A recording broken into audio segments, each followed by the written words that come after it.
All right, welcome to Hoops Tonight here at The Volume. Happy Friday, everybody. Hope all of you guys had an incredible week. We're going to be breaking down 3 games in today's show. The Golden State Warriors got back on track against the LA Clippers last night. The Oklahoma City Thunder, who have really struggled against big front lines all year, finally got a win against one in the Los Angeles Lakers last night. And then lastly, the Miami Heat, in the fourth quarter comeback, beat the Indiana Pacers, who had controlled that entire game for the most part. We're going to be breaking down the Heat, who are 11-8 at this point, playing some good basketball. And then the Pacers are 29th in defense, and I want to dive into some of the reasons behind that as well. You guys know the drill. Before we get started, subscribe to our brand new YouTube channel. It would mean a lot to me if you'd scroll down and hit that subscribe button. Don't forget about our podcast feed, wherever you get your podcasts under Hoops Tonight. Follow me on Twitter at _JasonLT for the film threads that I do every morning, as well as show announcements. And last but not least, keep dropping mailbag questions in the YouTube comments. Not doing any mailbag today, but we're going to be doing a few of them next week, so keep dropping them in the YouTube comments. All right, let's talk some basketball. So Warriors really controlled the entire game against the Clippers. It's, this is kind of some of the stuff with the NBA regular season, right? Like, the Kings win this crazy wild game on a game winner on a wild comeback against the Warriors. Then they have to turn around and play the Clippers the next night. They get their butts kicked by the Clippers, who then have to turn around and play the Warriors the next night. And they obviously end up come out kind of flat and get controlled throughout the game. A lot of this stuff is just kind of natural stuff that you see throughout the regular season. But you're not going to hear any complaining about that from Warriors fans who've played the toughest schedule in the league to this point and could use a couple of schedule wins in the over the course of the next couple of weeks, right? The Clippers did briefly get it back to 5 with about 4.5 minutes left, but then the Warriors immediately executed to perfection to put it away. It was 100-105 with about 4.5 minutes left. Steph starts picking on James Harden. And on the first one, the Clippers end up doubling, and Moses Moody slips to the basket. Really nice feed from Steph. And then Moody threw a fake lob pass to Draymond Green that just got Zubac to hesitate, which allowed him to shoot that little floater over the top. On the other end of the floor, James Harden tries to pick on Steph, and Steph just like straight up locks him up. And Podziemski ended up kind of offering a token double team at the end of the possession, even though Steph didn't need it, and they could get away with that because it was Russ on the floor. The ball just kind of got swung around to Russ in the corner, who missed the three. He's been missing his jump shot for a while after getting off to a hot start this season. And then the next possession, Paul George does not want to concede that situation with James Harden where there's a double team. They don't want to give away that pocket pass anymore. So Harden's going to hedge and recover, which is what most teams do on guard-to-guard screens when they're trying to protect a weak defender. And so right as Paul George is starting to try to get over the top of that screen, Steph just whips it back between the legs to the left and goes over, it gets downhill, just right down to the rim, gets into Zubac's chest and takes this like crazy bump and then scoops it off the glass with his right hand. They go down to the other end of the floor, and Moses Moody gets a nice defensive sequence on James Harden. And then Steph and Moody kind of double team Paul George to contain him. And again, you're able to kind of offer a lot more help with Russell Westbrook on the floor. And then it ends up in James Harden's hands on the right wing. Podziemski ends up almost swiping the ball away. It's kind of a break rhythm situation, and James Harden misses the three. Then they go back down to the other end, and Steph just dances on Paul George in an ISO right as he's hopping to the right. And again, like that's a big no-no with defense. You want to chop your feet, not hop, because if you hop, you don't have any ability to quickly plant. Steph hit him with the left to right crossover right as he hopped, and he was just downhill, and then he just took a little pull-up 15-foot jump shot. PG was pursuing from the left, and he ended up picking up a foul, went to the foul line. Next thing you know, the Warriors are up 10 and the game's over, right? But again, a little bit of a schedule loss there for the Clippers coming off of a back-to-back. This is kind of stuff that happens over the course of the regular season. That said, like, people have asked me, not just about the Warriors, but about the Lakers as well, why I haven't reacted much to their regular season struggles. And to be honest, it's because both teams have dealt with unfortunate circumstances. And in spite of that, they've had key, trends that I view as not just positive, but more important in the bigger picture than whatever's happening in this handful of regular season games. For instance, I'll hit the Laker ones later when we talk Lakers. But for the Warriors, Draymond Green is shooting lights out. He wants to shoot. First possession of the game, he's kind of hanging out around the top of the key. And you could see him. He's like clapping and asking for the ball. He wants to shoot the ball right now. Knocks down his first three at the top of the key. There was another one he took in the corner against Kawhi Leonard like 2 possessions later.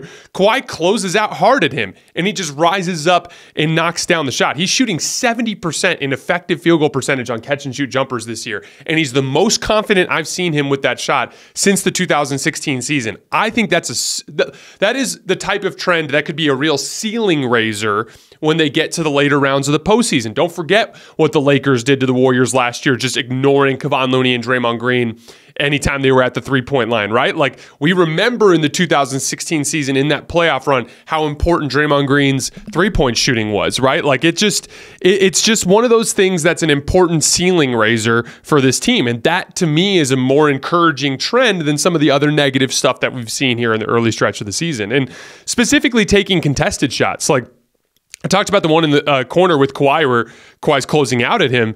He's 7 for 14 on contested catch-and-shoot jump shots this year. So a really, really encouraging trend from Draymond Green. Klay Thompson, after not scoring 20 points at all in the first 14 games of the season, he's done it 4 times in the last 5 games. That's a really encouraging trend. Brandon Podziemski, like, straight up looks like a bona fide rotation piece that can hold up on both ends of the floor. I thought he played a great game against the Clippers last night. He guarded Kawhi a bunch in switches. Podziemski's like kind of bigger than you would think, especially for a rookie guard. He's pretty well built. He's tall enough to hold his own in switches against some of the bigger, stronger perimeter players that you see in the league. He's a good rebounder. He fits perfectly in the offense. He's a smart cutter. There was a play where he was kind of running along the left wing and he identified that PG was kind of trailing him in transition. And I can't remember who it was, but another Warrior kind of cut through along the baseline. And so there was an opening there. And obviously Steph had the ball. Steph's a good passer.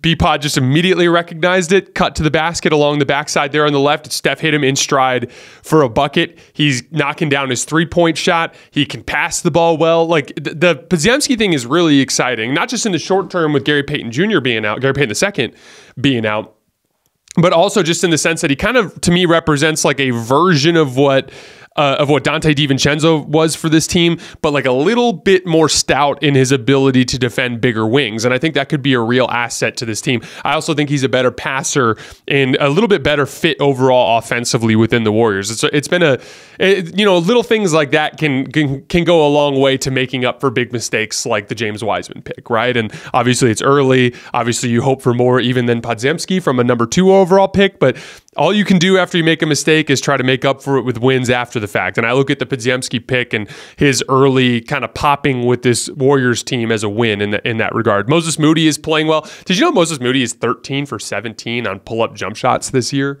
He's been a smart offensive player off the ball in the terms that he kind of just fits more in the flow of the offense than Jonathan Kuminga does.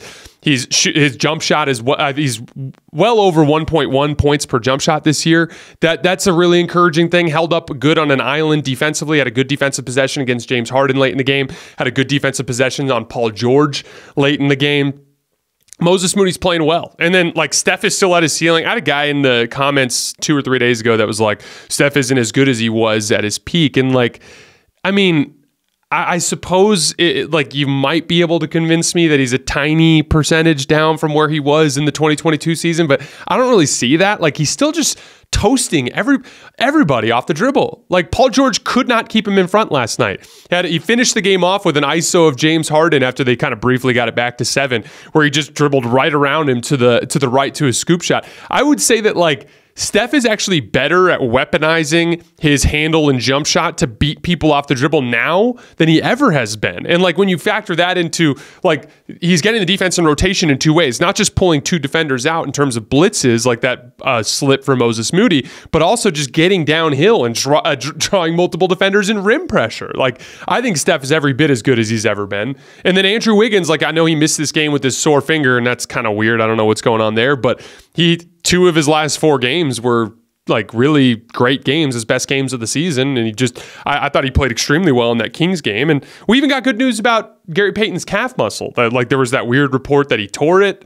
And then we heard that it was a strain and that he's probably going to be reevaluated in a couple weeks. So that's great news as well. That kind of makes it so that you don't have to be as worried about the type of player you're trying to go after in the draft. Like, you don't necessarily have to get like this insane perimeter defender. You can look for more of a scoring forward there. That's why I still like the Lauri Markkanen idea, the Jeremy Grant idea for that specific slot. You can be more patient towards the deadline. They have the 6th easiest remaining schedule in the league. Good times are ahead for the Warriors, and this is why we don't overreact to regular season trends.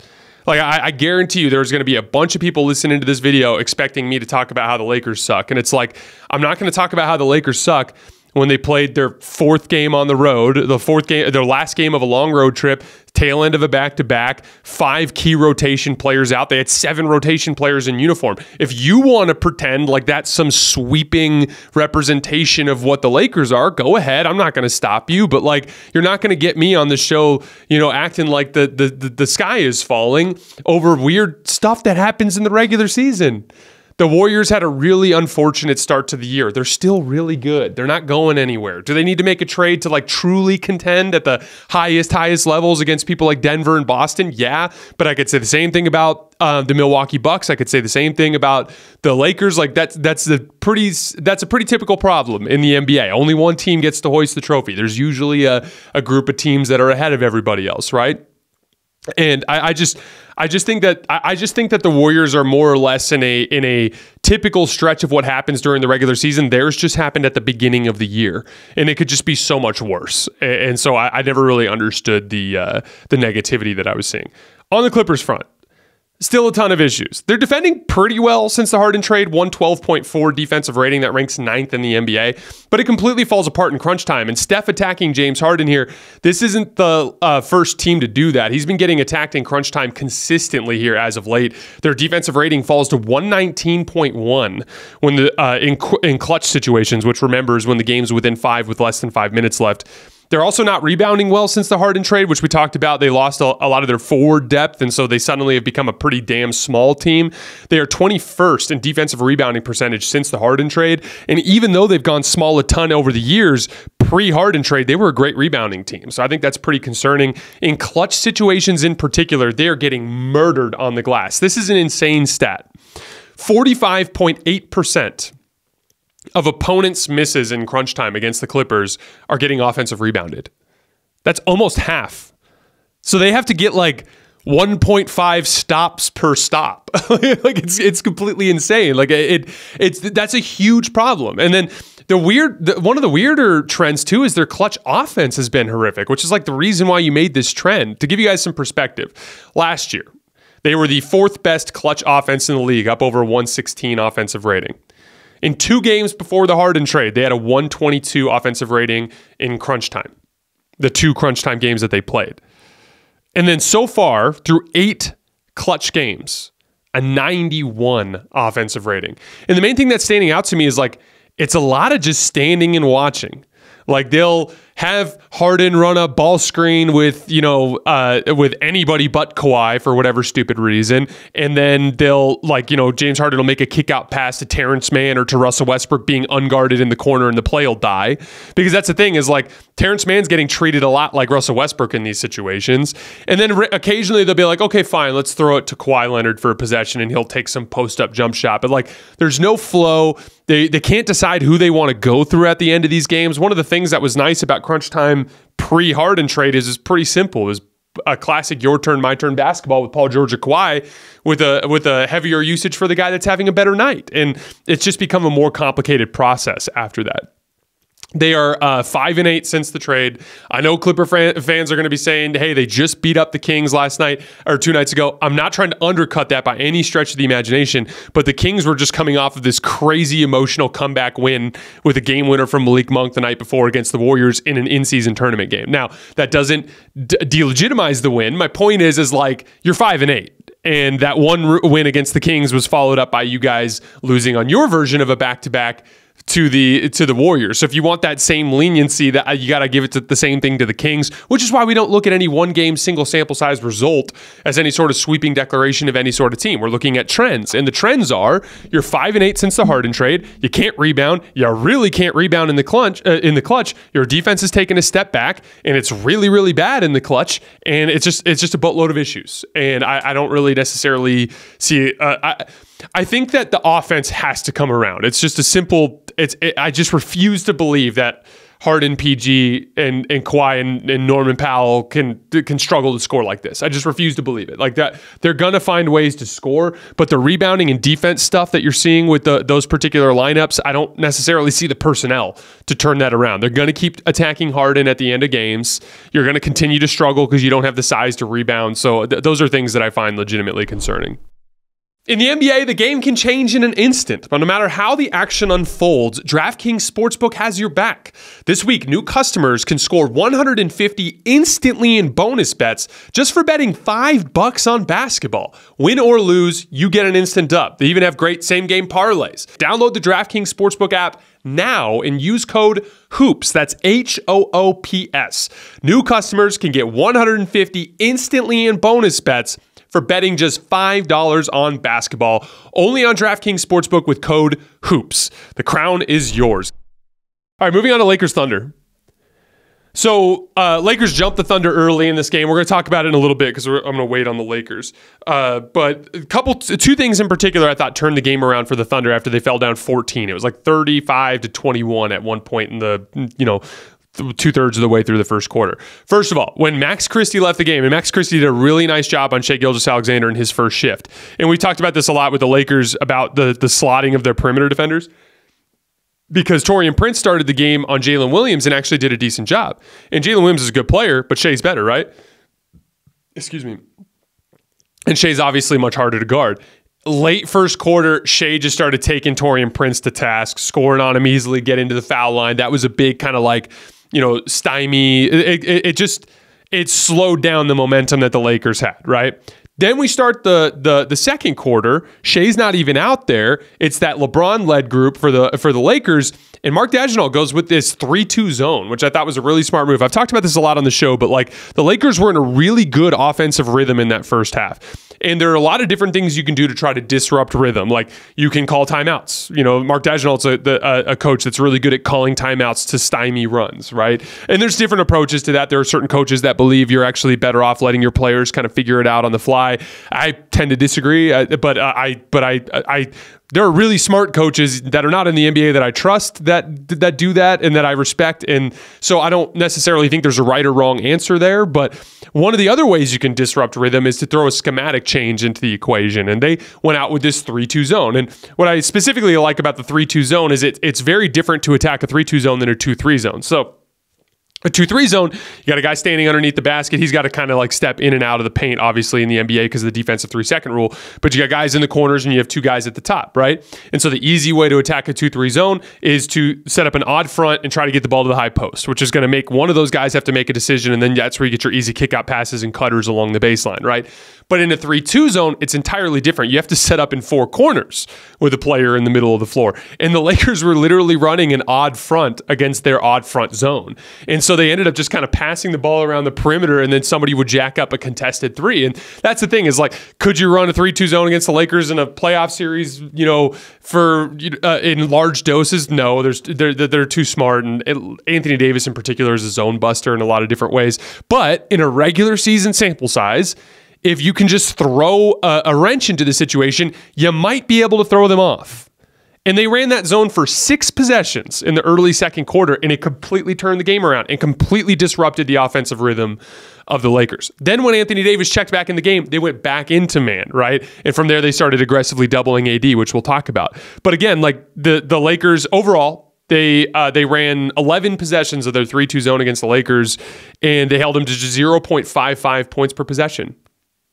What's that? 6 points in 11 possessions. So like that not only was it effective on a per possession basis, but it also threw off the rhythm of the game. Then the two guys that I want to shout out on the OKC front during that run on the offensive end of the floor are Aaron Wiggins and Jalen Williams. Aaron Wiggins made 3 plays that I thought were really important during that run.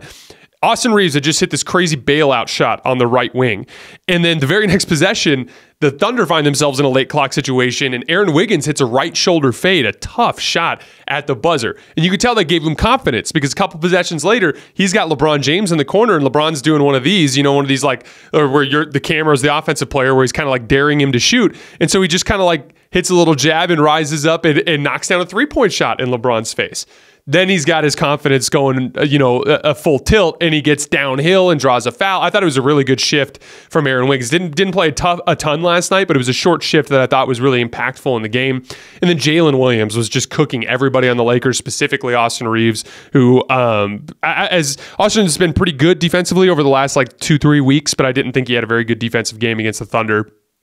And Jalen's just got like this first of all, he's making his jump shot at a high rate, which is super important, but he's just got the strength element. Like, he can really get to his spots and deal with contact really well. And then from there, like, the Lakers kind of let go of the rope. There in that late second quarter stretch, they were swarming Anthony Davis and forcing turnovers and rotating out of those double teams really well. And they were running down the floor the other way. They're such a good transition game. They scored 33 points in transition team, I should say. They scored 33 points in transition in this game, and then it basically, the wheels came off and it turned into a blowout.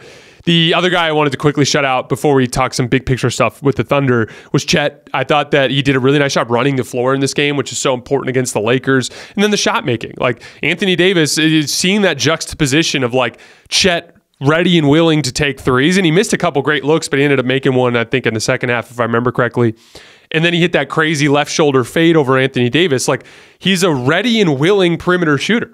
And, like, Anthony Davis just has no interest in taking that shot, which is, like, I thought that was an interesting juxtaposition last night and a good indicator of, like, hey, like, watch out for this young generation of basketball players, man. Like, they're all so damn good. And a lot of them are good at some of the things that these veteran guys are not good at. And I think it's a good indicator of just how fun this next era of basketball is going to be. So, as we've talked about, every time we've talked Thunder on the show, they struggle with big teams. And I mean, just recently they had another game against the Timberwolves, who obviously have a big front line. They gave them all sorts of issues. Gobert gave Chet all sorts of issues, right? And so I was interested in this particular team. Now, I didn't have high hopes for the Lakers in this game because they're severely undermanned and they were at the tail end of a long road trip. We'll talk about that in a minute. But I still was like, hey, like, their one chance here is that this is the kind of matchup that the Thunder struggle with. And they gave them some issues early, right? Anthony Davis got Chet into in early foul trouble. The Anthony Davis post-ups were working early and often as they kind of blew the game open in that first quarter.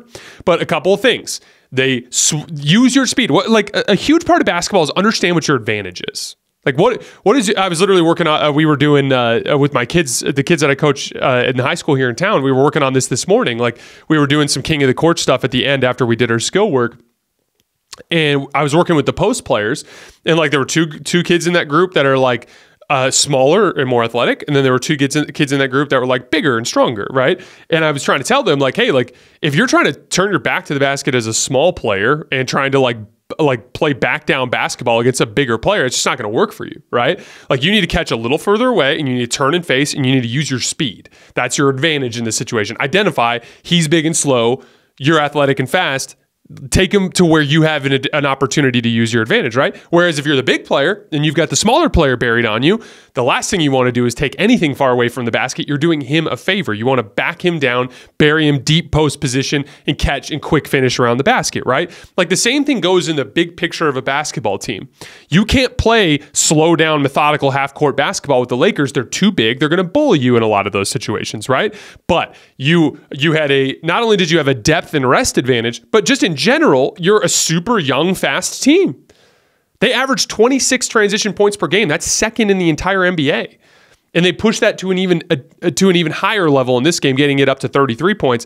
And that's kind of my point, is, like, identify, here's our advantage. These dudes don't want to run. If we keep running, we're going to succeed. And, like, it was kind of like, it was like they kept kind of beating up against that barrier, and then eventually the barrier fell over there in that late second quarter, and then it was just run out after run out after run out, and the game was over. And so I think that might be kind of the method for OKC to try to attack these big front lines. Like, double and rotate, that is a way to weaponize your speed, and then get out and transition as much as possible against those teams. Hunt those possessions.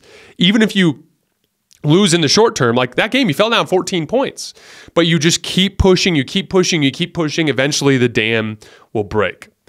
On the Lakers front, I don't want to be overly critical, like I said, because it's a confluence of a ton of negative factors. Last game of a 4-game road trip, tail end of a back-to-back. Lakers only had 7 available rotation players. No Rui Hachimura, no Jared Vanderbilt. That's 2 of your top 5 or 6 players. No Gabe Vincent. That's 3 of your top 7 players, right? No Cam Reddish, no Jackson Hayes. Like, literally, they had to play Jalen Hood-Schifino in that second quarter shift, and he can't make a jump shot right now, which gave OKC all sort of leniency to help off of him, right? And you're playing a super young team that runs for 48 minutes, right? So, like, I didn't really have high hopes for them in this game. Again, I thought they had a chance with the OKC struggling with the front lines, and you saw that at the beginning of the game, right? Like, Anthony Davis torching Chet, The Lakers went up by 14. The zone adjustment was what kind of turned the game around. But, it was just what ended up happening after that point to me was kind of what you would expect in that specific situation. But I do want to talk about the post-up offense for a little bit, because in the second quarter, when Anthony Davis came back, the Lakers tried to go back to what they did in the first quarter, which was force feed Anthony Davis in the post, or at least some of the possessions they did. I wish they would have done it more, but it is what it is. And there was all this debate among Laker fans last night about whose fault is it that the Lakers can't keep punishing the Thunder inside in the post. And I remember sitting there thinking in the live watch, and like every time I watch a game live, like I can pick up on some things, but it's a lot easier for me to pick up on real details in a film session, because I can like watch one possession at a time. I can watch each individual player on a possession and rewatch the play 3-4 times. Like Synergy has like these keys that I can press to like go back 2 seconds or 5 seconds or forward 2 seconds or 5 seconds. So I can like really quickly like cycle through a play and watch it a bunch of different ways and pick up all the pieces of information, right?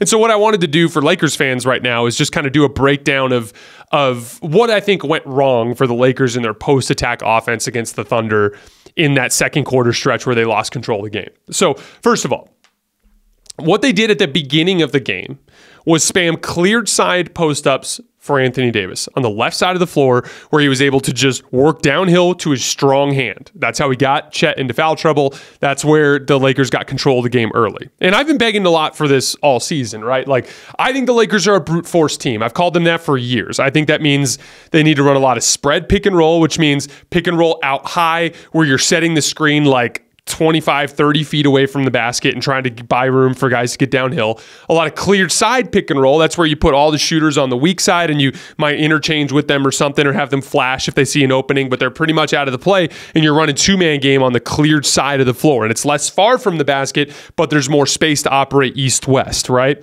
And then lastly, more cleared side post-ups, right? And that's the same exact concept, but I like LeBron on the right side of the floor, where he can dribble with his left hand and play make and get to that right shoulder fade.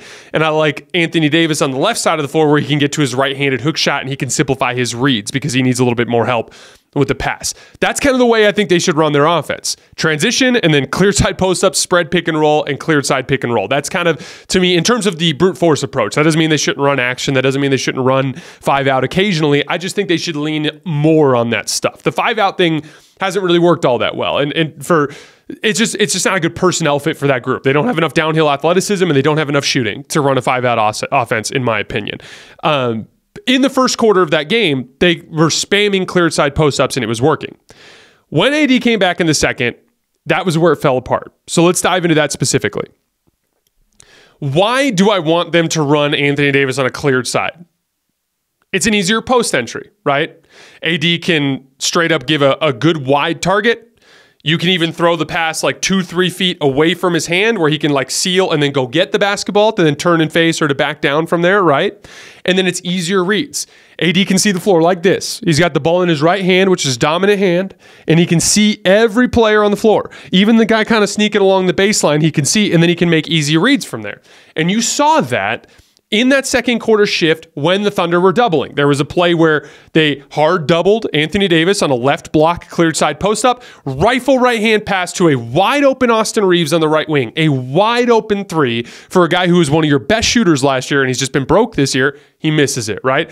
There was another one where Austin Reeves cuts down the middle. Cleared side post-up, left block, methodically working. Here comes the double, dumps it off to Austin down the lane. Austin smokes a wide open floater in the lane. Easy floater in the lane that was like 6 or 7 feet, uncontested. He just missed it. Then there was another one, cleared side post up, left block, hard double.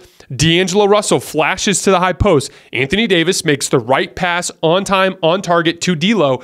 D'Lo throws a one-timer to Max Christie, but throws a terrible pass. Just throws like there was no speed on it. It was almost like it slipped out of his hands. And as a result, the Thunder were able to rotate out of it. Had he just made the pass on target to Max Christie, it's a wide open catch and shoot three. So here's the thing. Cleared side post-ups, I thought Anthony Davis was fantastic. And for the record, he's been fantastic all season. It really came down to the guys off the ball, skilled offensive players not doing their job. Like, we talk about this a lot in the NBA, but like getting two to the ball is like half the battle. Once you can do that, if you can make simple reads out of it, there it's just you play basketball. And if you have offensive skill on the floor, you should be able to capitalize on it. But as has been a consistent theme throughout this season, inconsistent play from D'Angelo Russell and Austin Reeves has hampered this offense in a lot of different ways. And, we'll talk more about it in a minute, but I thought that was a significant factor in that specific sequence. About half the time during that second quarter run, they tried to feed Anthony Davis in the middle of the floor. And I really disagreed with this strategy. It's a much harder post entry because now you've got a tighter window as guys are digging down from both sides. It's much harder for Anthony Davis to see all of the floor as he's having to kind of navigate everything working around him. And then it was easier for Oklahoma City to force him to his left hand. And there was a play where where LeBron made a post entry to him in the middle of the floor, and he looked and he saw a defender on that strong hand side, and he wanted to go to that strong hand, and he ended up having to go to a left-handed hook. Now, AD can make a left-handed hook, made a huge one against Jared Allen in the Cavs game, but it's not as high percentage a shot for him, or as comfortable a shot for him as that right-handed hook, which he's been killing everybody with this season, to a near Jokic-esque extent, right? And there was another play where they tried to force that post entry in the middle of the floor, and all three bodies came in, it turned into a turnover, and they ran the other way for a bucket. And it's why are you doing that? Do what's working for you. You're getting, you got to separate process from results. Those cleared side post-ups, you're getting great stuff out of them. They went 0 for 3 in the second quarter, but you were getting great stuff out of them. So you need to keep spamming that, right? Whereas AD did manage to make one righty hook on a center post-up, but the other two didn't go so well, and they were bad process, right? And so a lot of times you have to separate process from results there. There was a play where AD caught and scored in the post, and then the very next possession, Max Christie decided he wanted to take a pull-up jump shot and pick and roll. And it's why are you going away from what's working? Max, his best offensive game of the season, in my opinion, was the Cleveland game, and it was because he only ever really tried to do something with the basketball when it was a late clock situation and he had to rescue a possession. Everything else was in the flow of the offense. There was another transition possession in the second quarter where he over-penetrated and turned the ball over underneath the basket. So, just a lot of bad offensive process, in my opinion. The clear side post-ups are working. You almost need to keep running that stuff so that your guys can get reps. It's a nice methodical way to slow down the pace of the game. As you get better shot attempts and you have better floor balance, you have a better chance of defending in transition. I just thought they were doing a lot of self-inflicted damage. And so keys to keep an eye on moving forward. Keep the side cleared, put him on the left block where he can go to his right hand, and guys have to do their part off the ball. It really is that simple to me. And AD has been so dominant there that he's consistently drawing multiple defenders. And so I think that to me is half the battle, and that's a great foundation, but you have to be able to build on that. A couple of specific quick hitters on the Lakers before we move on. Austin Reeves struggles. Basketball players struggle sometimes. It's really that simple. Stars struggle sometimes. There was a 7 or 8 game stretch after the Harden trade where Kawhi and Paul George were playing like crap. That's just part of basketball. I still think at this point it's way too early to act like people have solved Austin Reeves, or that he's nowhere near as good as his contract would lead you to believe, or as good as he was at FIBA, or as good as he was in the playoffs. At the end of the day, guys, especially with how good he's been in crunch time, because he's been so good in clutch situations. I'm just not worried about it. He's been defending a lot better lately up until last night, which again, the entire team sucked on defense last night because it was the tail end of a long road trip and the tail end of a back-to-back. So, I just think I've seen a lot of Lakers fans starting to turn on Austin, and, I think that's crazy. 8 20-point playoff games and was excellent at FIBA and was great after the deadline. Literally over 70% true shooting after the Russell Westbrook trade. And people are ready if people are ready to sell the dude down the river over a month and a half of mediocre regular season basketball where he really hasn't even been that bad. He's just been bad compared to what he was last year. I just think that's ridiculous. The slotting of perimeter defenders, I thought it was really interesting how Max Christie did a good job on Shai Gilgeous-Alexander, but then when Taurean Prince got on him, things fell apart. I think that's an indicator of that slotting concept that I was talking about, and why it's so important to have Cam Reddish and Jared Vanderbilt and Gabe Vincent on the roster, so that you can keep Taurean Prince in defensive assignments that he can handle. Whenever he's the best perimeter defender on the floor, the Lakers offense or defense tanks. When he's the second best perimeter player on the floor, things actually look pretty good for them defensively. So that's a thing to keep an eye on. Offensive struggles leading to bad everything else. When the Lakers are missing shots and not scoring easily on offense, you can see the demeanor and like the overall just motivation level of the team tank, and then it hurts them everywhere else. And so I think them solving some of these offensive problems could go a long way to helping them in the other areas of the game as well. And then here are a couple of reasons why I'm still super optimistic about this Lakers team. LeBron is shooting 65% in effective field goal percentage on jumpers, and he's like confidently hunting them. He's shooting 40% from three on the season. It's been like a real encouraging trend that bodes well for them down the line. And we've already talked about it on the show before, but he's been really good in clutch situations as well. Anthony Davis has been so good in the post. I have other concerns about Anthony Davis, like him abandoning his jump shot after all of that narrative in the early part of of training camp. I just simply don't understand. Like, why is it that like Max Christie, who probably is in your rotation, but like a bench dude when your whole roster's put together, why is it that Max Christie is allowed to take pull-up jump shots and pick and roll or floaters and ISO? And by the way, don't have any problem with those shots like in the grand scheme of things. Like they're not that big of a deal. Like obviously I'd prefer better offensive process, but I'm not trying to pick on Max Christie. He's been so good defensively over the course of the last couple of weeks. But my point is, why is it that you can bake into your offense random bullshit like that, but Anthony Davis can't take a pick and pop three every once in a while? Like, what are we doing? Like, honestly, I don't understand. I simply do not get it. That said, he's been so damn good in the post. And like I said, all those post-up issues that took place in that second quarter run were not Anthony Davis's fault, in my opinion. He's been so good in the post that to me alleviates like a lot of my concerns in the big picture, just because like that was a weapon they didn't have last year in the postseason. Like that, the on-ball Anthony Davis stuff was useless in the Denver Nuggets series. And I think that that's something they might be able to go to more frequently this year. I do believe Austin Reeves will play better. And then when all those other guys get healthy, it's just a simple matter of talent. Rui Hachimura is a really good basketball player. So, Gabe Vincent is too. Is he a starter? Is he not? I don't know. But he's a good NBA player. And then Jared Vanderbilt is one of the like second or first tier perimeter defenders in the league. And an excellent rebounder. Averaged 7 rebounds a game last year in not all that massive a minute allotment.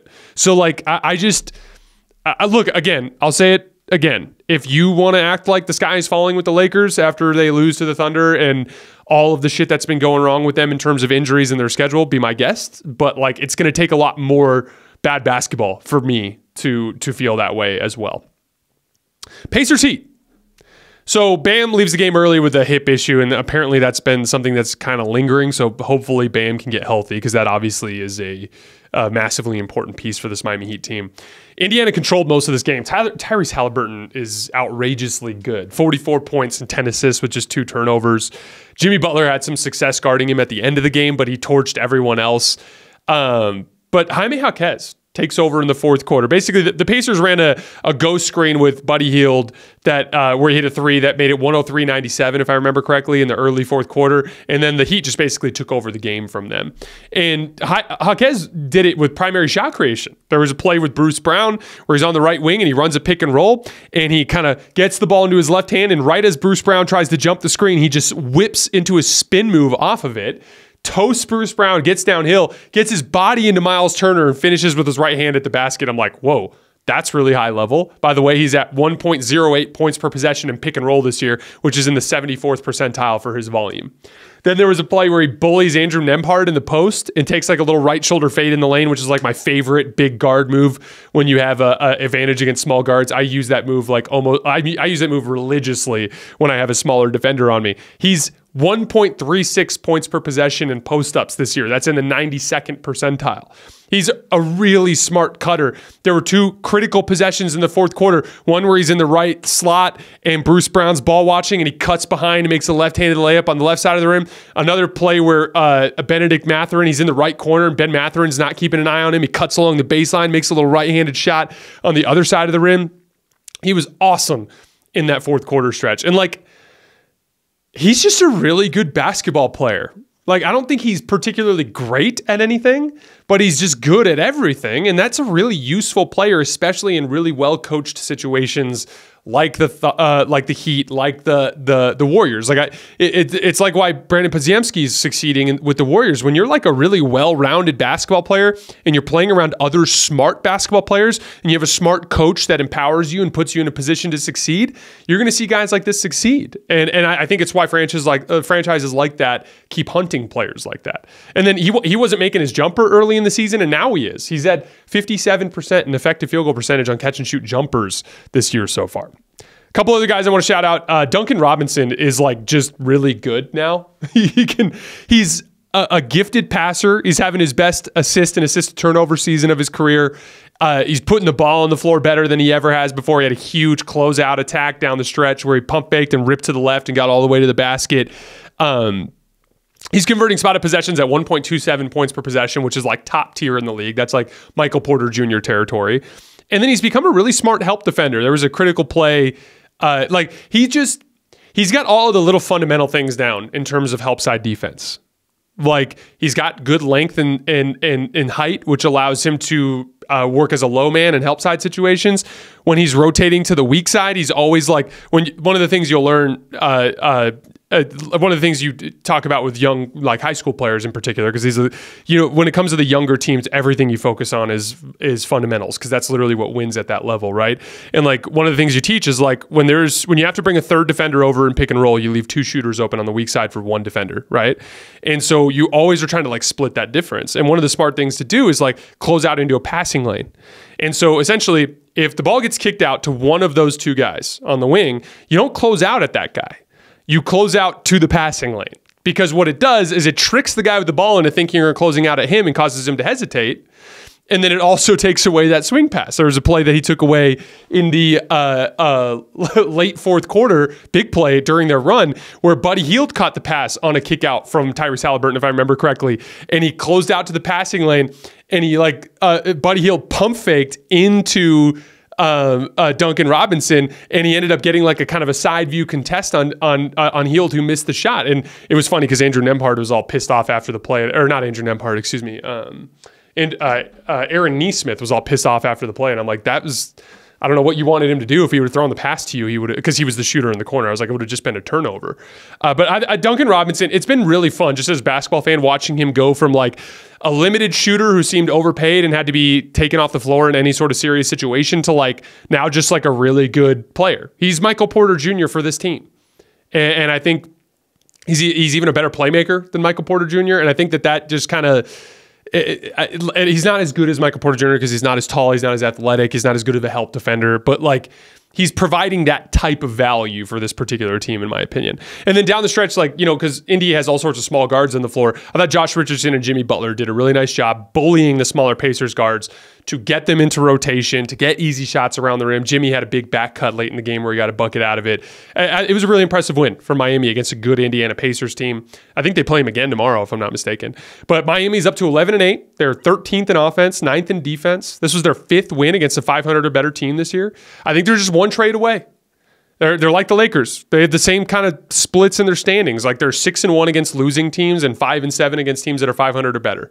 The Lakers are exactly that, except for if I'm not mistaken, they're 7-0 against losing, or 6-0 against losing teams, but they're 5-8, if I'm not mistaken, against winning teams. But like, that's the type of deal there. It's like they need more firepower. The Heat need more like offensive firepower. The Lakers need more athleticism and shooting. But like, my point is like, they're in that tier there. That's like, they're just one smart move away from being in that conversation. And you struggling against good teams there at 5-7 to me is an indicator of you needing that high-end firepower. Indiana. It's easy to see why they're 29th in defense. All of their guards are defending poorly. Even Bruce Brown, who was a great defensive player for the Nuggets last year, made several key mistakes late in this game guarding Jaime Jaquez. Tyrese Haliburton's amazing. He's a joy to watch. I've talked a lot about how great he is. Like, I mean, he's entered into conversations with the best shooters in the league. He's made half of his catch and shoot jump shots this year. Half. And he's shooting 46% on pull-up jump shots. Waited for threes at Tyrese Haliburton jump shot is worth 1.3 points this year. That's outrageous. He's one of the best shooters in the league.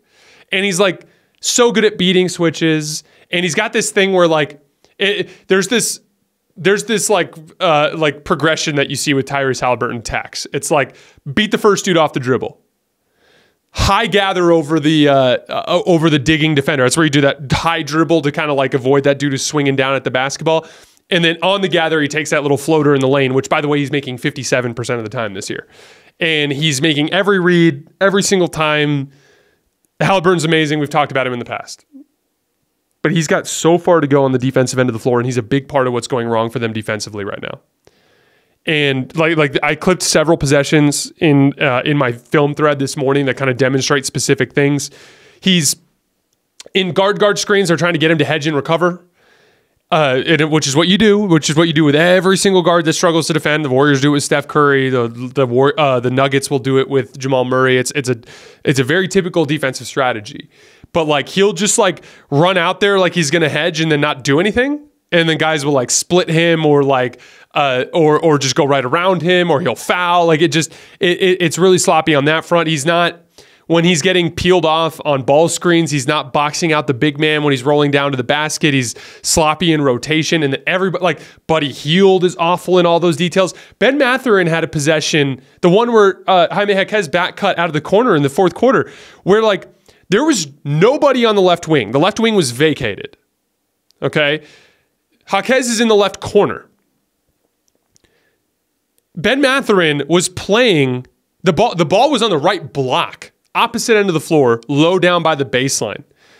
And Ben Mathurin was playing like if I'm Ben Mathurin, literally Jaquez was behind me and to my right.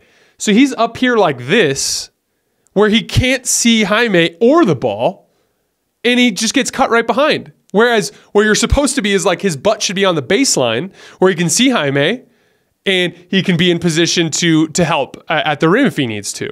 And like literally, I'm looking at the defensive positioning. I'm like, what is he doing? I simply don't understand. Like as I'm watching the game, like the Indiana guards are basically freelancing on defense every single possession, and so it's not hard to see why they're 29th in defense. And then the rebounding is a huge problem too. They're 27th in rebounding. And the problem I have with it is like, they're so damn fast. Like bad defensive teams are usually small and slow. Like the Pacers have a legitimate rim protector in Miles Turner, one of the better ones in the league, and they have amazing perimeter speed. They should be better than what they are defensively. And it's just going to be, it comes down to two things: caring enough to do it, building good habits. And until they do, then the defense is going to suck as bad as it has, and it's going to keep them from reaching their potential in terms of, like, you've got one of the best offensive players in the league on your team in Tyrese Haliburton. Like, that is a real asset. If you can figure out how to guard, that will go a long way to you allowing your team to make some noise in the playoffs. All right, guys, that's all I have for today and for the week. Good. There's a really good game on tonight, Sixers Celtics, but it looks like potentially both Tyrese Maxey and Joel Embiid are going to miss it. So if they both end up playing, we'll end up covering it on Monday. But there will be some good basketball this weekend. We're going to be back next week. In-season tournament is next week too, so it's going to be a weird week in the sense that we'll be working. I will take probably one of the random days during the week off, and then we'll end up working Saturday for the in-season tournament championship. But it should be a fun week of basketball next week. I'm looking forward to it. I'll see you guys then.